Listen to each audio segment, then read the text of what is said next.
temps pour moi de raconter certaines choses. Être sincère, il faut que j'ose. Mon père a eu un accident. Depuis, je suis un jeune aidant. Ça a été un gros changement, surtout avec le déménagement. Enfin, c'est ce que je ressens. Je ne sais plus qui j'étais avant. La fatigue est physique, elle est psychique. Fatigué, déconcentré, épuisé, démotivé. Mon emploi du temps au lycée, il a fini à ménager. Mais ce n'est pas ce que j'ai à dire. La chose est bien pire. Je vous écoute. Je subis l'effet d'un traumatisme, comme un pays après un séisme. J'arrive pas à me reconstruire. J'ai oublié tous mes souvenirs, les meilleurs tout comme les pires. C'est tout mon monde qui s'est brisé. J'ai même perdu une partie de ma personnalité. Je sais même plus comment je me comportais. Les gens, je sais plus les aborder. Je reste beaucoup à distance.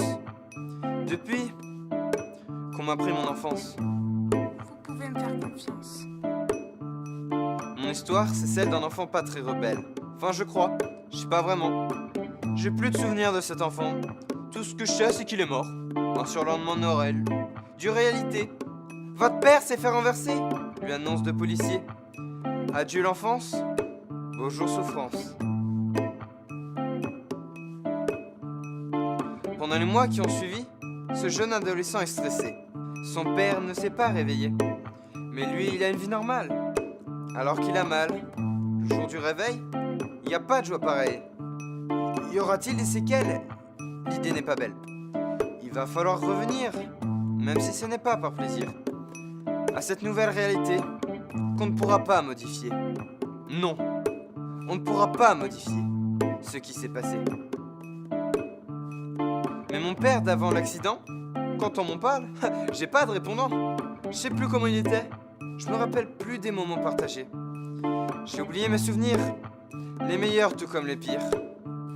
Après l'hospitalisation, votre père est rentré à la maison. D'abord, il est venu manger. On voyait qu'il avait changé. Il a maigri, plus la même voix. Il se déplace en fauteuil, n'arrive pas à couper son poulet. Frustrant. Surtout que c'est un de ses plats préférés.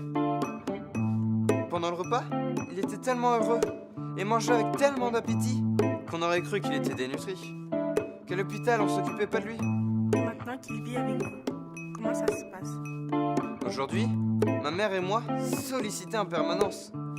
Tous les matins, ça recommence. Toutes les semaines et tous les mois, y compris pendant les vacances.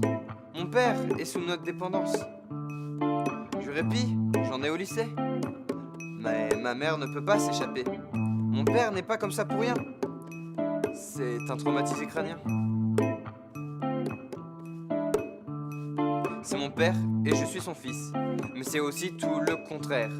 Quand il fait une grosse connerie, je suis son père et il est mon fils. Et parfois, on est comme des frères. Il croit que je lui pique ses affaires, mais c'est lui qui voudrait le faire. Je subis l'effet d'un traumatisme, comme un pays après un séisme. J'arrive pas à me reconstruire. J'ai oublié tous mes souvenirs, les meilleurs tout comme les pires. C'est ça que je voulais vous dire. Et maintenant, comment vous vous sentez? Un peu plus léger.